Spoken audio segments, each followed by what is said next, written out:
Hiya naman kayo sa inyong kapwa Pilipino. Binastos pa nila ako. What is the law and what Pakinggan ng proceeds of the illegal drug trade ng Duterte. The law enforcement, the highest law enforcement official being head of PNP. Yeah. Now you're hiding this scoundrel, this fugitive. Ayun, maraming salamat po sa walang sawang support sa ating YouTube channel. And again, before we start, please don't forget to share, like, and subscribe sa ating YouTube channel. Ipo, pag-uusapan natin um, yung isa sa live stream na ginawa ni Congressman Leviste about saying that there is a de facto martial law sa Pilipinas. Pag-usapan natin to in-depth, and today, naimbita po na, ito po biglaan lang, naimbita ko lang siya a day before. Pero napaunlakan niya po tayo to give his reaction at saka in-depth analysis about the situation. Please welcome po Densable TV 2.0. Hello, hello. Ayan. Ano pa yan, on the works, on the works. May echo ka, bro. Ay, bakit? Wait. Hello. Ayan. Hindi, okay na, okay na. Okay. Yan, okay na. So, ayun nga, definitely kilala na po natin isang certified Philcaster na, I would say, resident political analyst ng channel natin, Sensible TV. Before anything else, para sa mga bago nating tagapanood, a little bit of yourself, introduce it to our viewers. Ayan, hello sa inyo, sa mga viewers ni Philcast. And I just want to correct him. Political heckler lang din. Alam mo na, Yeah. idol natin si Sir Ronald Llamas. So, you would consider me as political heckler. And huwag po ka sana kayo magsasawa sa mukha ko. Lagi niyo makikita sa Philcast. For sure. Most of the time, makita niyo po siya kasi siya po ang ating de facto resident Philcaster. Huwag na natin sabihin political analyst, Philcaster Oo, na lang correct. para sa kalaman ng karamihan. Okay, so pag-uusapan natin, mainit na topic ito kasi when I was researching it and nakwento mo rin sa akin to, when I was checking on one of the interviews at tinignan ko yung video, ang haba nga lang, parang may sinasabi siya about de facto martial law. First muna, i-define muna natin. Ano ba yung ibig sabihin ng de facto? Ano ba ang ibig sabihin ng martial law? Again, ang de facto is yung para nagbabalat kayo Mm. or gumagawa ng indirect martial law. Ano naman yung martial law? Martial law is simply stated that there is a deliberate violation of human rights using military due to enforcement ng government. And correct me if I'm wrong, yun yung pagkakaintindi ko dun eh. So, Yes. based dito sa premise na to, etong de facto martial law, do you think that there is a de facto martial law? Yeah, so according na rin sa ating na research nga. De facto, ito daw yung ibig sabihin na parang isang sitwasyon na parang merong martial law na sa aktwal. Pero, kumbaga, para siyang naka-shadow lang. Kunyari, walang martial law, pero nagaganap. Ibig sabihin, nangyayari. Kaya tinawag siyang de facto. Kumbaga, sa katotohanan o sa aktwal. Oh, pero wala naman. Kumbaga. And legally, do you think na pwede mangyaring isang martial law without any prior announcement? Base na rin sa mga nakita natin, no, susumahin kung sa panahon ngayon at sa panahon ng mga Duterte, kung ang tinutukoy natin ang de facto nga, mas lamang yung percentage na merong de facto martial law sa kalukuyang nanunungkulan sa bansa natin. Bakit ko nasabi? Kasi unang-una, nagkaroon ng paninikil ng karapatan kay Trillanes, kay De Lima, at sa ibang mamamahayag kagaya ng Rappler. Sabihin na natin, no, marami din kasi nagsasabi na parang hindi dumaan sa due process. Itong mga nangyari sa kanila, parang ang dating nasa martial law tayo sa ganyang mga aktibidades. Yeah. Also, going back to my previous question. Kasi di ba remember, after martial law, nung nagkaroon ng 1987 Constitution, deliberately inilagay yan sa batas that there is safeguards before a president can start or announce a martial law. Kasi nangyari na yan before. And I really believe that dun nga sa sinabi mo na wala naman tayong nakikita na deliberate attempt of the president to actually implement even a single sign of martial law. Kasi ang martial law, it's utilizing military. Sino bang pwede talaga?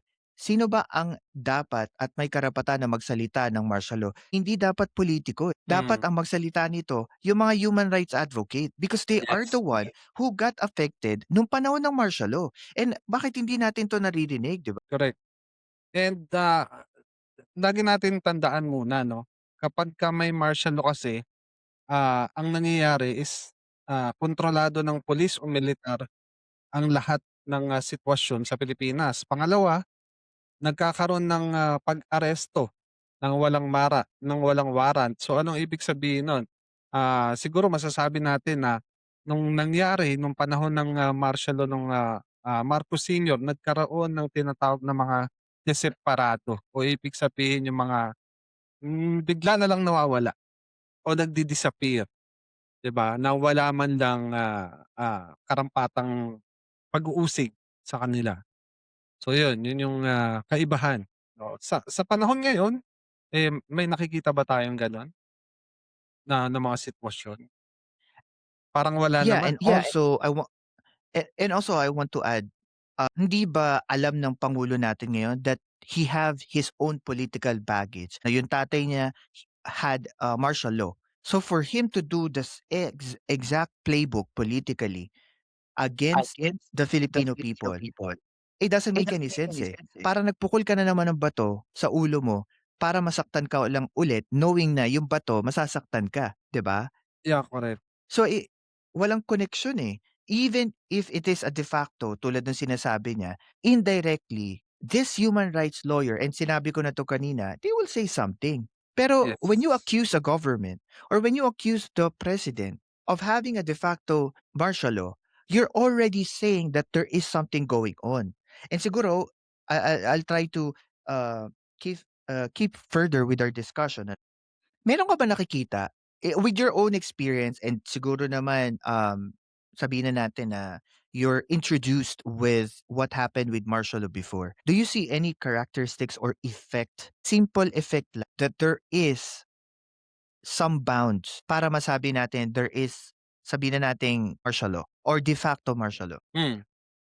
Unang-una, tanungin muna natin kung ano ba yung umiiral sa bansa natin ngayon, 'no? Kung meron ba tayong tinatawag na demokrasya o wala. Pero, going back 'no, lagi natin tatandaan kanino ba galing yung de facto na 'yan, na impakto na 'yan.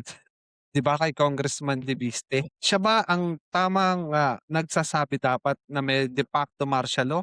Sabi niyan yung mga biktima ng human rights violation, sila muna dapat yung unang nagsasabi kesa sa politiko. Kasi kapagka sinabi And mo also, na official ka, politics ka, ibig sabihin namomolitika ka lang o nang-iintriga ka. yes, and also gusto ko idagdag and I want to know your reaction. Do we have any anti-government sentiment, influencer, or even politician na deliberately, directly, or indirectly na alam mo that is being silenced at the moment? Sinasabi nila ano, parang, ang tinutukoy dito ni, Congressman Libiste yung ginawa o yung, nangyari kay, Congressman Kiko Barsaga. Yung sitwasyon ngayon ni Congressman Kiko Barsaga na parang parang sina-silence o para siyang, pinapatahimik. Kailangan muna nating tingnan ano ba yung nangyari sa kanya. Hindi ba magkaiba po kasi yung tinatawag na martial law sa accountability.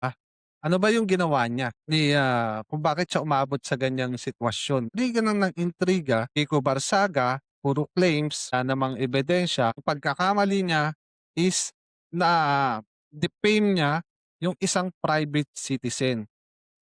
Inamin niya naman yon publicly na, "Ay mali ako, nagkamali ako ng pagde-judge dito sa tao na 'to."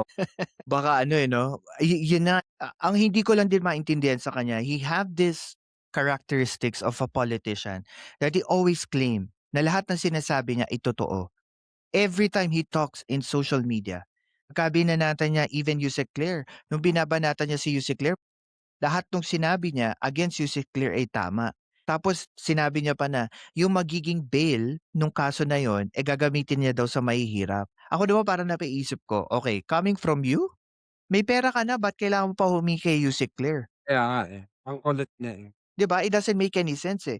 And I think um another issue na kaakibat ng first question ko sa'yo, kung titignan mo, 'di ba, there is no deliberate attempt by the government to even silence anyone. Bakit?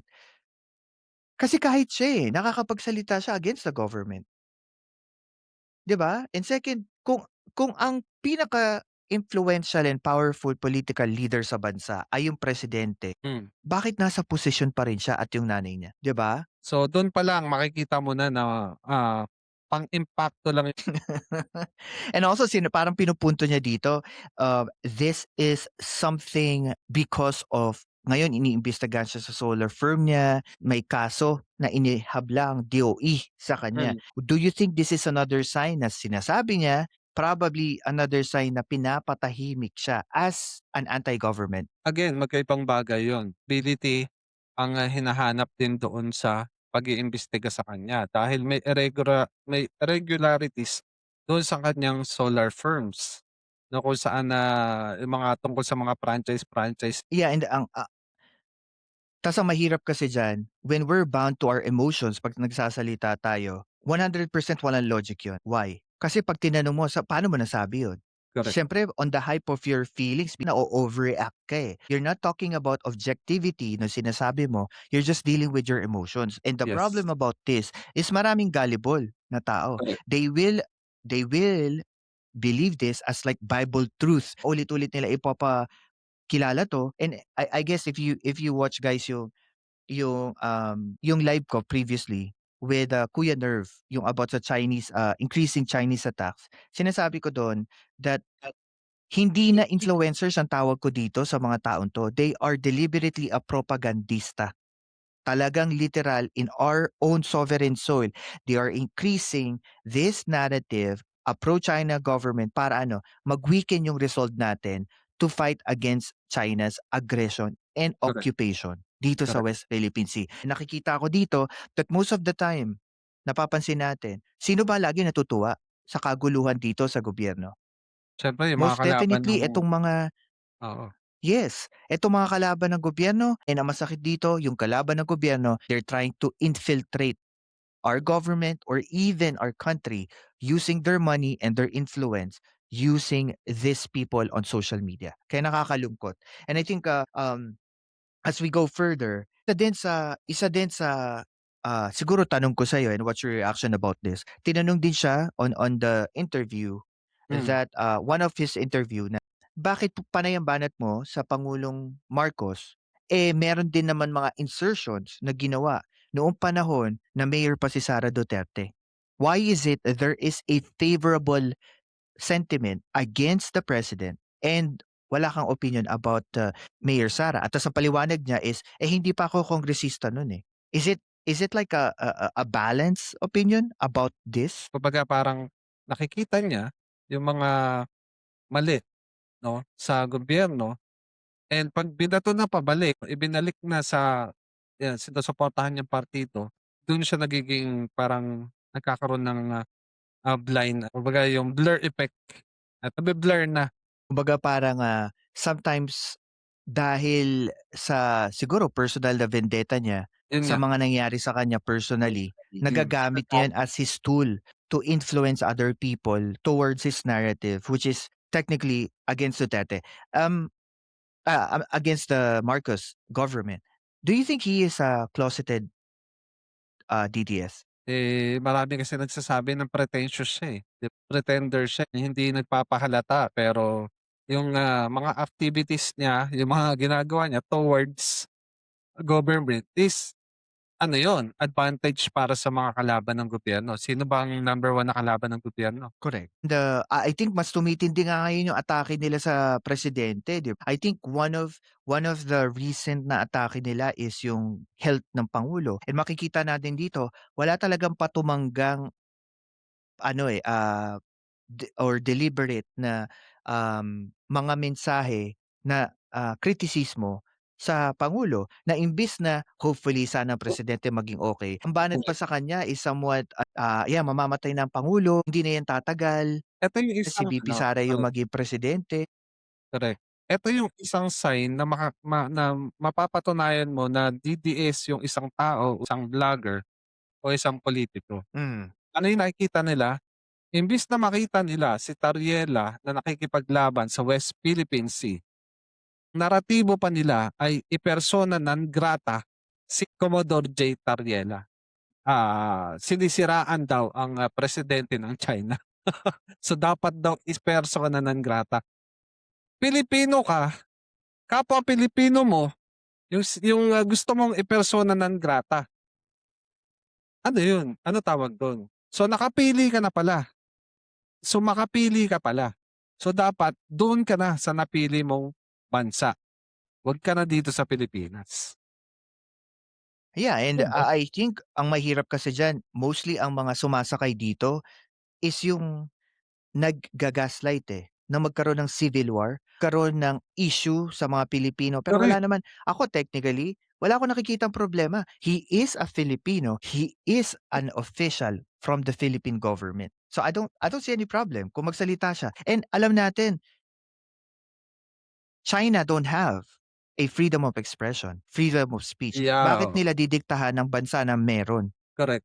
Satire Mm. is another form of freedom of speech. So, who are they to tell us what to do when we Yun cannot yun nga tell yung them what malaking to do? tanong, ang malaking tanong ng mga opisyal din natin at mga political analyst din sa bansa natin. What is your moral authority para sabihin sa amin 'yan? Eh, mga Pilipino kami, taga-China ka. So, ano yung Mm, moral authority mo? correct. And I think going further on, just to probably try to test yung narrative niya about the de facto martial law. Natin, during martial law, ang talagang nag-govern in the entire parang law and order thing is the military.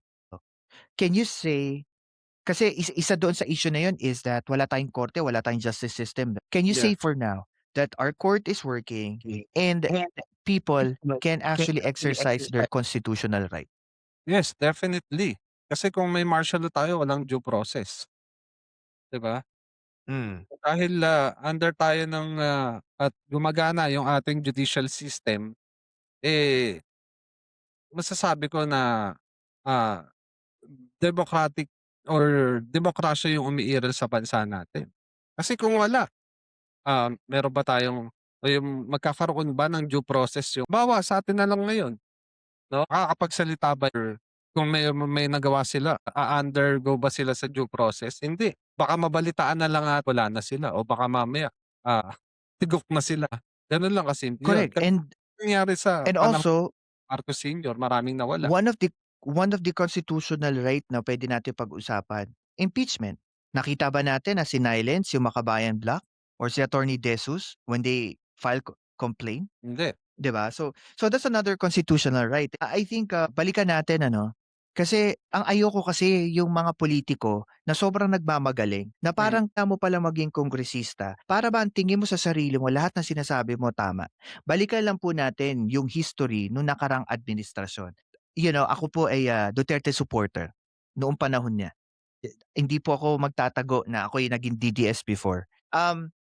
Nung panahon niya, there's a lot of critic ng dating pangulo na kung hindi na silent, napakulong, 'di ba? Or nasampahan ng kaso, even si Senator Trillanes natanggal yung amnesty niya.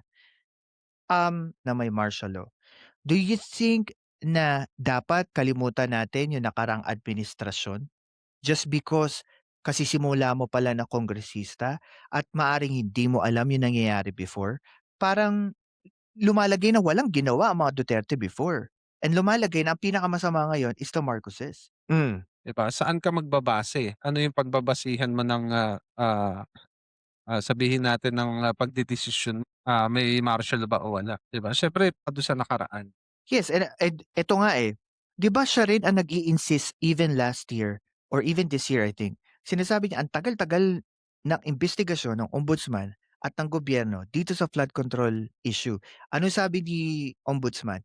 That's the reason why meron tayong due process. Kasi may karapatan ang naaakusa at may karapatan din ang inaakusahan. Hindi tayo pwedeng agad-agad na nagsasampa ng kaso. So, it doesn't make sense in a bigger perspective. Nasasabi mo may martial law.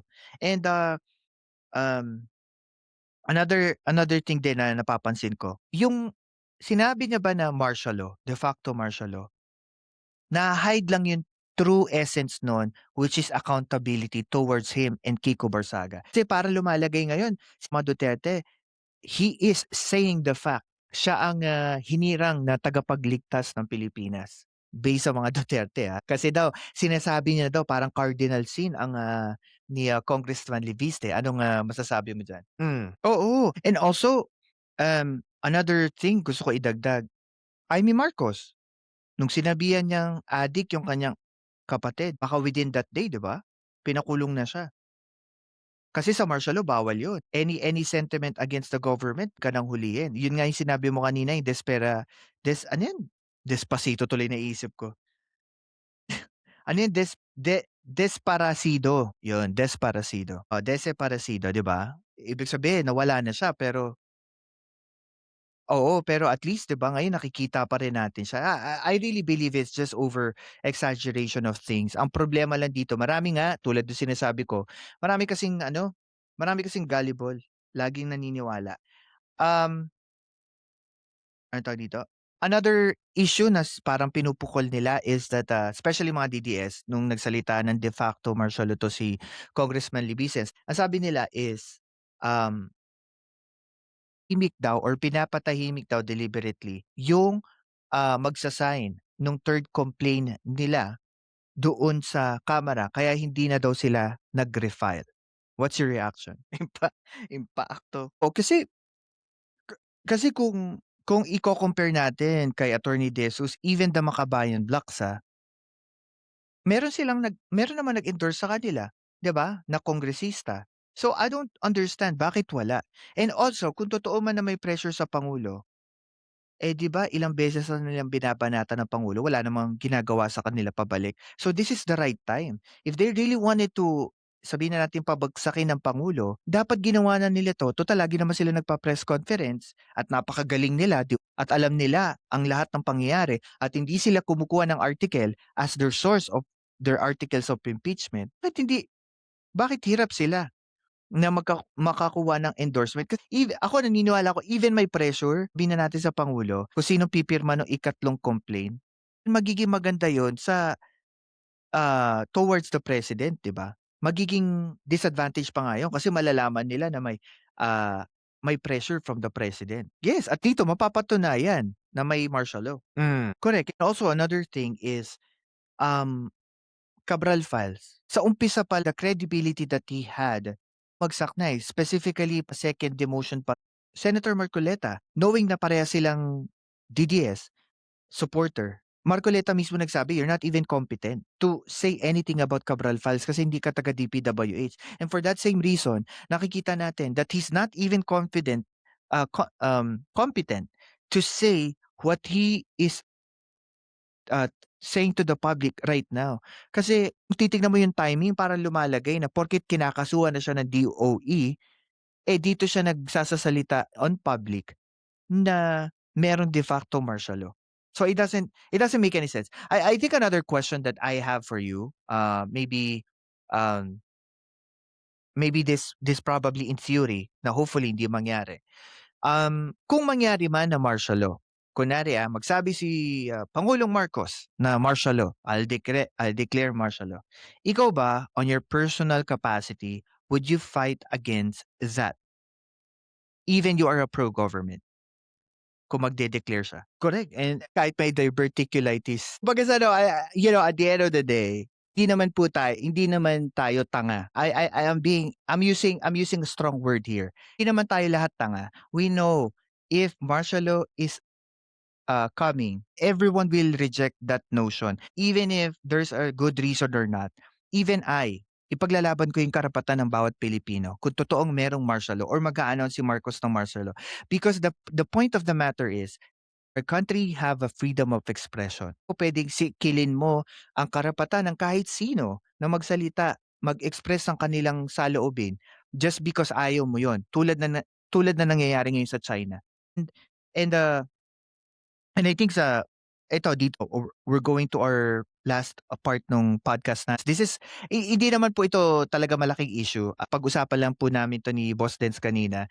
Siguro wala pa isang oras namin tong na brainstorm. Ito, nag-live na kami. Kaya short lang. I think another, I think last question na lang din for you, Boss Dens. Do you see any reason at the moment? Maybe flood control scandal would be a biggest part for the government to declare a martial law. Considering kung ano yung sinabi ni Congressman Leviste. Correct. I think before anything else, Boss Dens, thank you. Alam kong biglaan na, pero sabi ko nga sa lahat ng mga nanonood, you are one of our, wag na natin sabihin political analyst. Sabihin na lang natin, resident Philcaster. Alam na nila yung kung ano ibig sabihin. O kumbaga sa doktor, lagi ka na nandito. Hindi ka na umuuwi, hindi ka na naliligo. Ayan, marami pang tsaka marami pang panahon na makikita niyo po si Boss Dens dito sa channel natin, and he will share his analysis at saka reaction about current issues sa ating politics.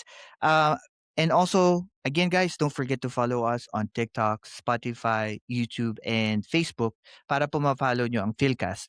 And I think my takeaway about this issue is this.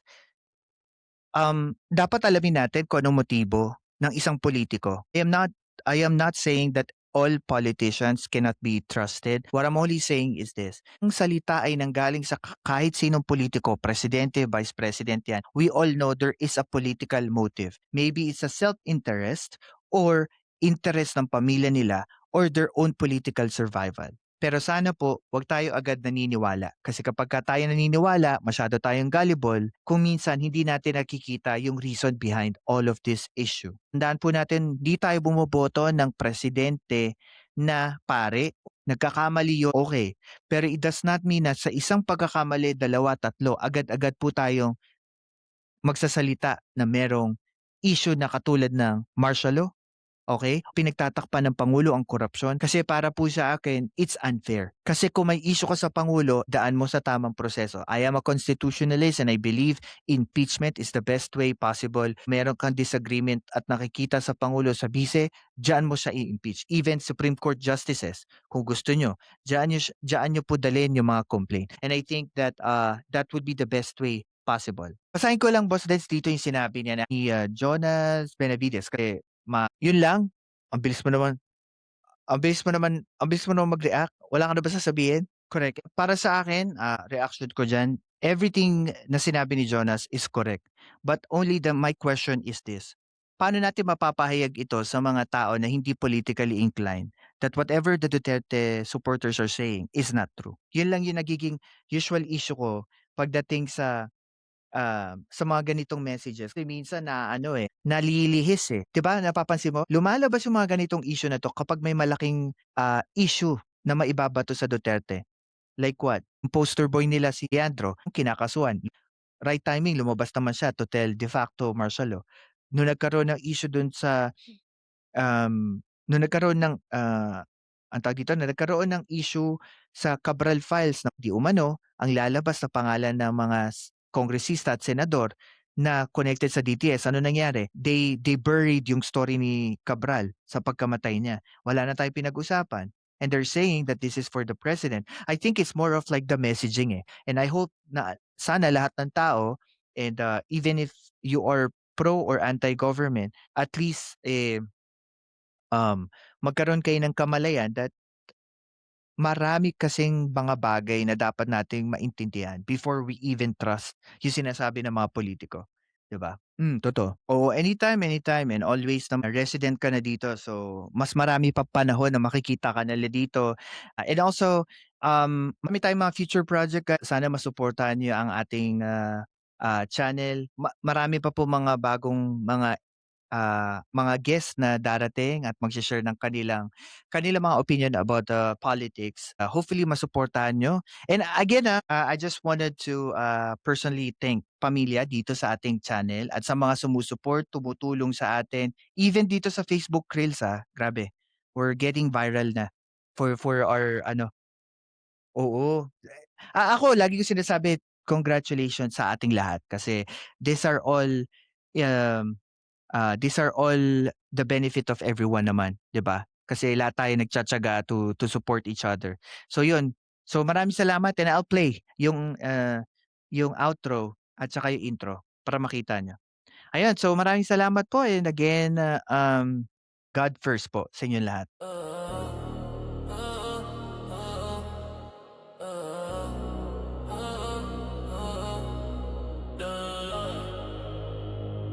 Yeah.